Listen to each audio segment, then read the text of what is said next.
The Lee Enfield lost exactly twice. Not on the range, and not in any of the arguments people have about it online. In the field, against a specific enemy rifle, where the loss can be measured in British dead. Twice in 60 years. The first time was in 1899, against farmers. The second time was in the 1940s, against an ally. And in both cases, the rifle itself was not the problem. That is the part that makes this worth 20 minutes of your time.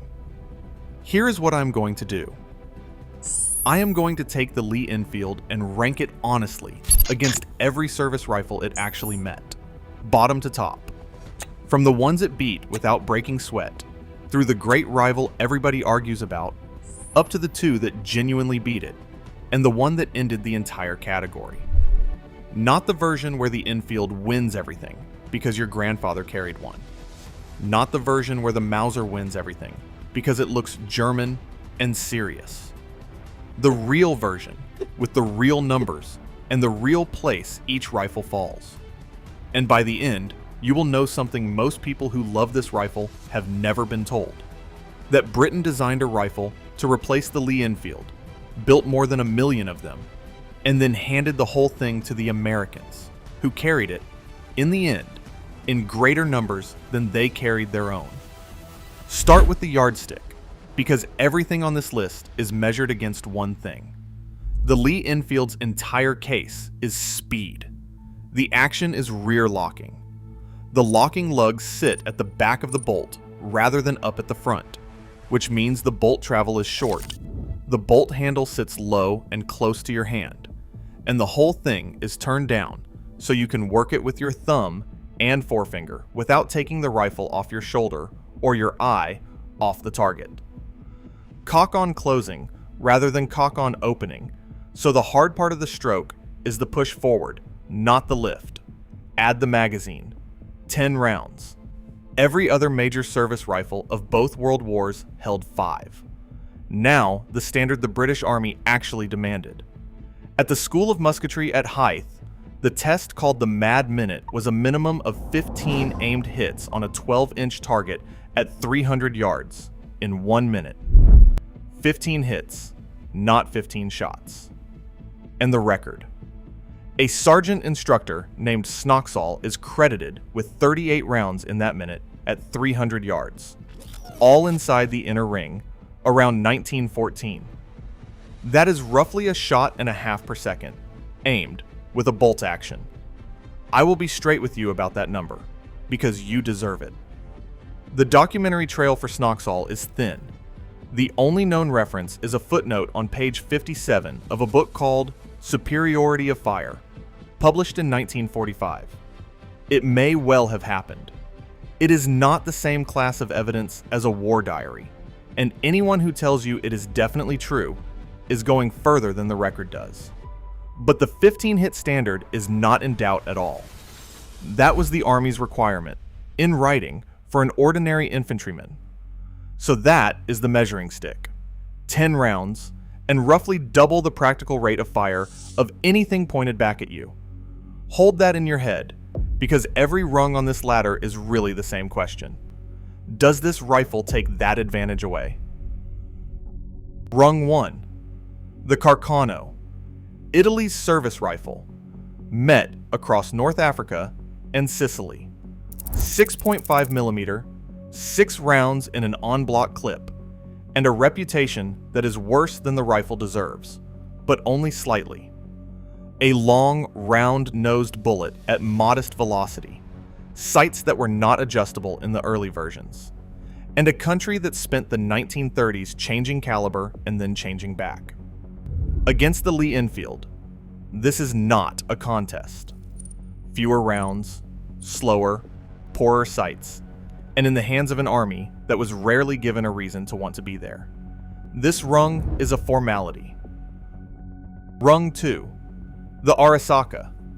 And here I have to correct something, because British and Commonwealth troops in Burma and Malaya face this rifle, and it has been sneered at for 80 years by people who never handled one. The Japanese Type 38 and Type 99 have, by a considerable margin, the strongest bolt action of any service rifle of the Second World War. That is not opinion. It is what happens when you put them in a test rig. The Type 38 in 6.5 is almost recoilless, extremely accurate, and produced very little muzzle flash and smoke, which in jungle fighting mattered enormously, because it did not give away the man firing it. Where it loses is the same place everybody loses: 5 rounds and a slower action. And the later war rifles, built in a collapsing economy, were genuinely crude. So, a better action than the Enfield, in a worse rifle, at half the magazine capacity. The Enfield takes this rung, but not by the margin, the old sneering suggests. Rung 3. The Mosin Nagant. Faced by British and Commonwealth troops during the intervention in North Russia in 1918 and 1919, and by proxy for a long time after that. The Mosin is a crude, strong, extremely long rifle firing a rimmed cartridge, the same basic problem the 303 has, and the Mosin solves it with an interrupter mechanism to hold the rims apart. 5 rounds.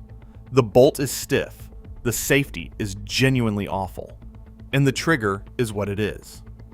But it works in conditions that stop other rifles working, and it was made in numbers that are difficult to imagine. Against the Enfield, it is slower and holds half as much, and the Enfield wins on every practical measure. It is also the rifle that outlasted almost everything else on this list, which tells you something about what actually matters in a war. Rung 3.5, and it is the ODD one, because this is a rifle the Lee Enfield beat without either side firing at the other. The Ross. Canada went into the First World War with her own rifle.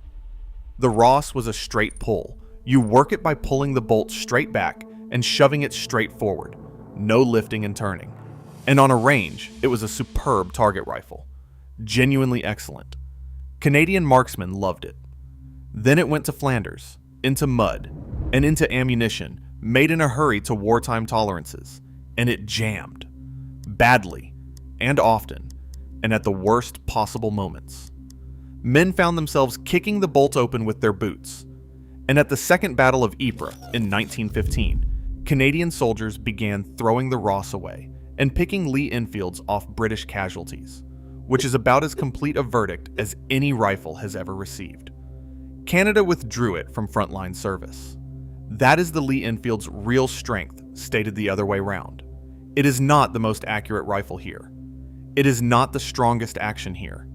It is the one that keeps working when it is full of the same filth as everything else, and in a war that turns out to be the only specification that matters. Rung 4.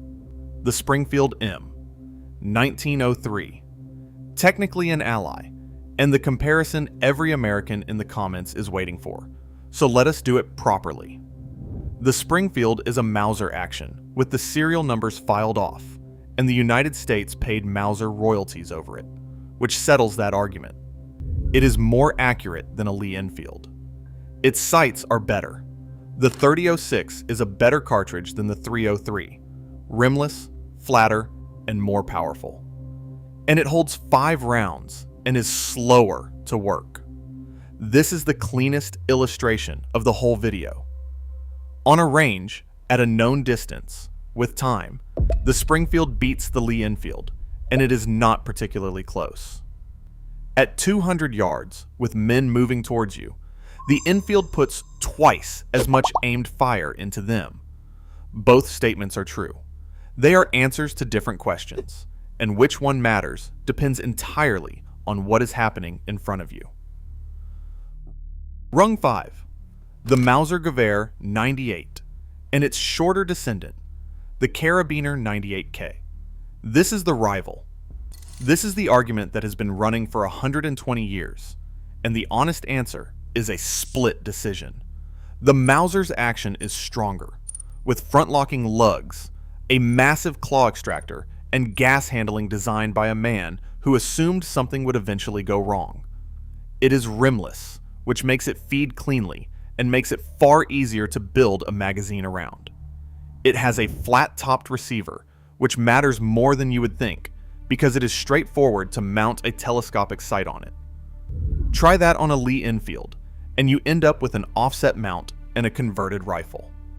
The Lee Enfield's action is faster, and it holds 10. So which is better? It depends on what you are doing. If you are a sniper, or a target shooter, or you want to build a hunting rifle on it, the Mauser is better, and it is not an argument.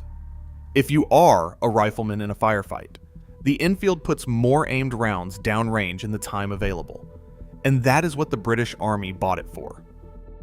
Rung 6, and this is where it gets uncomfortable, because this is one of the 2 times it genuinely lost. The Boer Mausers of 1899. The Boer commandos were not an army. They were farmers, in civilian clothes, with no formal training and no artillery to speak of.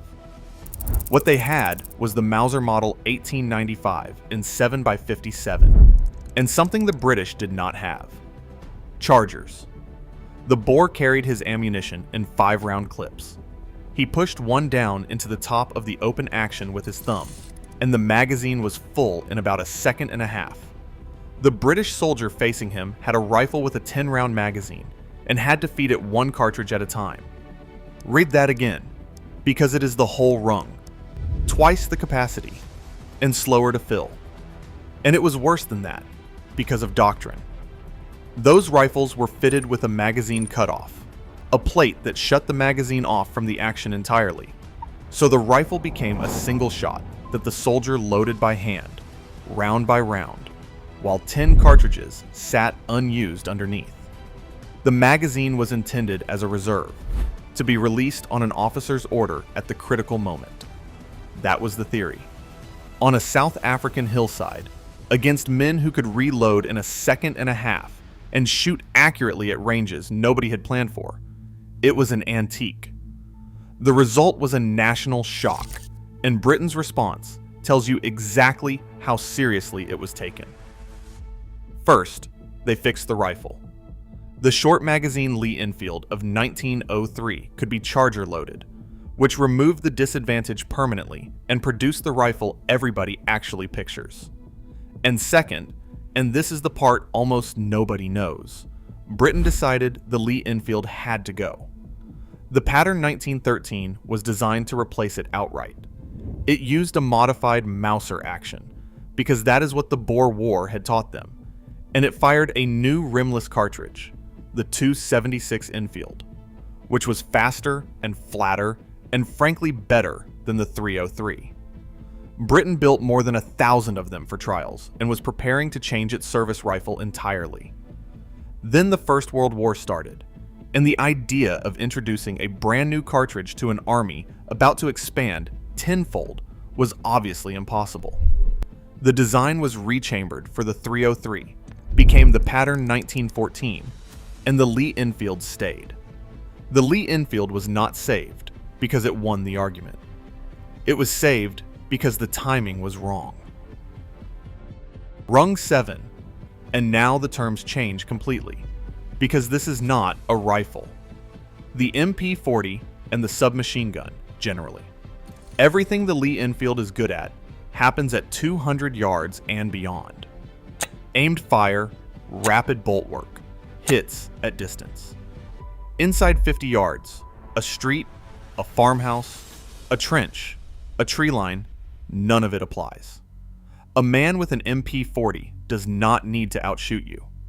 He needs to be pointing in roughly the right direction while you are working a bolt. This is not a defeat exactly, because the two weapons are answers to different problems, and it is why the British went and built the Sten. But it is the first sign that the world the Lee Enfield was designed for was going away. And it is worth saying that everybody was trying to solve this, and almost everybody failed. Germany fielded the Gewehr 41 and then the Gewehr 43, and neither was ever built in numbers that mattered. The Soviets had the SVT-40, which was a genuinely good rifle that proved too demanding for conscripts and too expensive to build once the factories were being moved east. Self-loading rifles were not a secret anybody was keeping. They were a manufacturing problem that only one country solved before the war started. Rung 8, and this is the second real defeat. The M1 Garand. 8 rounds, in an en-bloc clip, semi-automatic. You pull the trigger, and it fires, and it is ready again. No bolt, no wrist, no breaking your position. Nothing to interrupt the sight picture. Here is the arithmetic that ends the argument. An outstanding British rifleman, trained for years, at the peak of his ability, might get 15 aimed hits in a minute. An average American conscript with a Garand and a few weeks of training will comfortably beat that, and he will do it without being outstanding at anything. That is what makes this a genuine defeat rather than a preference. The Lee Enfield's advantage over the Mauser was that it converted skill into speed better than anything else. The Garand did not need the skill. It simply removed the problem the Enfield had spent 50 years solving elegantly. The British knew. There is no mystery here, and no conspiracy. The technology, the machining capacity, and the money to rearm the entire empire. With a self-loading rifle in the middle of a war for national survival did not exist. So Britain went to war in 1939 with a rifle that was already conceptually finished, and won anyway, and did not replace it until 1957. Rung 9, and it is the top of the ladder, and it is not really a rifle at all, in the sense the Lee Enfield understood the word. The Sturmgewehr 44, an intermediate cartridge, 30 rounds, selective fire, one weapon that could do aimed shooting at 300 yards and put out automatic fire at 30. The Sturmgewehr did not beat the Lee Enfield. It made the entire argument obsolete. Mauser included, Springfield included, Garand included. Everything on this list above, rung 1, was designed around the assumption that infantry fights were decided by accurate rifle fire at long range. The Sturmgewehr was built on the observation that almost all of them are decided inside 300 yards, and that what wins them is volume. Every rifle carried by every soldier on Earth today is descended from that idea, and none of them are descended from the Lee Enfield. And now, the most important, honest thing in this video, and I am not going to dodge it, because it undercuts almost everything I have just spent 20 minutes measuring. The Mad Minute did not matter nearly as much as we like to think. It mattered enormously in the opening weeks of 1914, when regular soldiers, who had been drilled to that standard for years, met massed infantry in the open, and it did exactly what it was designed to do. Then, the war went into the ground, and from about 1915 onwards, the infantrymen's rate of aimed rifle fire stopped being the thing that decided anything. What decided it was artillery, which caused most of the casualties of both world wars by a wide margin, and the machine gun, which is where the volume of fire actually came from, and later the mortar, the tank, and the aircraft. Studies of infantry combat afterwards found something that soldiers already knew and nobody liked writing down: that a large proportion of riflemen in a firefight never fire their rifles at all, and that most of those who do are not aiming at an identified man.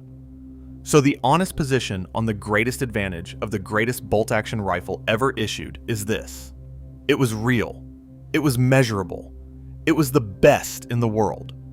And by the middle of the First World War, it had already become a smaller factor in the outcome than almost anyone celebrating it wants to admit. That is not a reason to think less of the rifle. It is a reason to be careful about what we are actually comparing when we rank these things. Nobody's grandfather was killed by a slower bolt throw. Understanding that is the difference between studying this properly and just enjoying it. So here is the honest verdict. Against the Carcano, the Arisaka, and the Mosin, the Lee Enfield wins, and against the Arisaka, it wins by less than you have been told. Against the Springfield, it loses on accuracy and cartridge, and wins decisively on volume of aimed fire. Against the Mauser, it is a genuine split. The German rifle is the better machine, the British rifle is the better infantry weapon, And both of those sentences are true at the same time. And it lost twice. Once in 1899, to a farmer with a stripper clip. And note carefully that it did not lose to a better rifle. It lost to a better way of filling one, and to a British doctrine that had turned a 10-shot magazine into a single shot. And once in the 1940s, to a rifle that made the skill it depended on unnecessary. Which brings us back to the pattern 1913, and the ending nobody tells you. That rifle, the Mauser-actioned rifle Britain designed to replace the Lee Enfield, did not die. Rechambered for the .303 as the pattern 1914, it could not be made in Britain, because every British factory was already flat out building Lee Enfields. So it was made in America, under contract, and more than 1.2 million of them were built there. When America entered the war in 1917 and found she did not have enough Springfields, the obvious thing to do was to keep those American production lines running and simply rechamber the British rifle for the .30-06. That is the M1917. And by the 11th of November, 1918, around 3/4 of the American Expeditionary Force in France were carrying it. Sit with that. The rifle most American soldiers carried in the First World War was a British design, built to replace the Lee Enfield, using a German action that Britain never adopted. That is the real answer to where the Lee Enfield failed. Not on the battlefield, where it was superb for far longer than it had any right to be. It failed in the drawing office, twice, where Britain worked out precisely what was wrong with it, designed the correct answer, and was then overtaken by events both times. The rifle was never the problem. The rifle was magnificent. Britain was just always about 4 years late. So tell me below, if you have handled both, and a lot of you have, which one would you actually want in your hands, and at what range? Enfield or Mauser, and be specific about why. And the one I most want to hear, anybody whose father or grandfather carried a Lee Enfield and had an opinion about the other fellow's rifle. What did he say about it? Those are the accounts that are disappearing, and they are worth more than any comparison I can put on a screen.